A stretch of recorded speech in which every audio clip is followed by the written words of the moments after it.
నమస్కారం అధ్యక్ష. మీరు నాకు అవకాశం ఇచ్చినందుకు చాలా చాలా ధన్యవాదాలు అధ్యక్ష. నాకు ఏం చేయాలనో ఎట్లా చెప్పాలనో ఏం చేయాలనో అర్థమైతే లేదు అధ్యక్ష. నేను పాలమ్మిన అధ్యక్ష, పువ్వులు అమ్మిన అధ్యక్ష, పెద్ద పెద్ద విద్యా సంస్థలు తెరిచిన అధ్యక్ష, ప్రపంచంలోనే భారతదేశంలోనే పెద్ద విద్యా సంస్థలు తెలంగాణ ఎవరికైనా ఉన్నాయంటే అవి మల్లారెడ్డికి ఉన్నాయి అధ్యక్ష.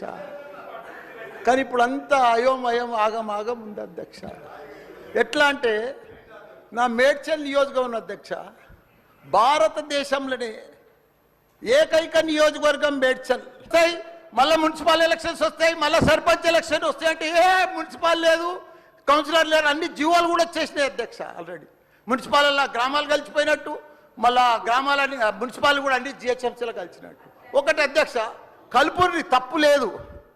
9 మున్సిపాలిటీలు అప్పుడు సరౌండింగ్ షేర్లింగంపల్లి కానీ కొద్బుల్లాపూర్ కానీ ఇవన్నీ కలిపినప్పుడు ఏమీ లేదు.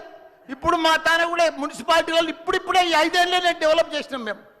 కానీ ఇప్పుడు ఇప్పటికి ఇంకా గ్రామీణ వాతావరణమే ఉంది, ఇంకా పొలాలే ఉన్నాయి, ఇంకా సరిగా బాత్రూమ్లు కూడా సరిగా లేవు ప్రజలకు, ఇంకా పెంకిటిల్లే ఉన్నాయి. అవన్నీ కూడా జిహెచ్ఎంసీలో కలిపితే పరిస్థితి ఇప్పుడు బంజారాల్లో జూబ్లీహిల్స్లో అదే ట్యాక్స్ ఉంటుంది, మా గ్రామాలలో అదే ట్యాక్స్ ఉంటుంది అధ్యక్ష. ఈ పైసలన్నీ కూడా తీసుకుపోయి ఏదైనా పెద్ద పెద్ద ఫ్లైఓవర్లు వేయాలన్నా ఏది వేయాలన్నా మళ్ళీ జూబ్లీహిల్స్ బంజారాలని ఖర్చు పెడతారు అధ్యక్ష. జర మా పుణ్యాన మా మున్సిపాలిటీలో అట్లనే ఉండని, ఇంకో పీరియడ్ ఉండని, ఇంకో 2 ఉండని. శ్రీధర్ బాబు గారు మా సీఎం కూడా చెప్పండి మీరు దయచేసి ఈ సభ ద్వారా మా మున్సిపాలిటీలో ఇంకో పీరియడ్ ఉంటే మంచిగా అవుతుంది. ఎందుకంటే గ్రామీణ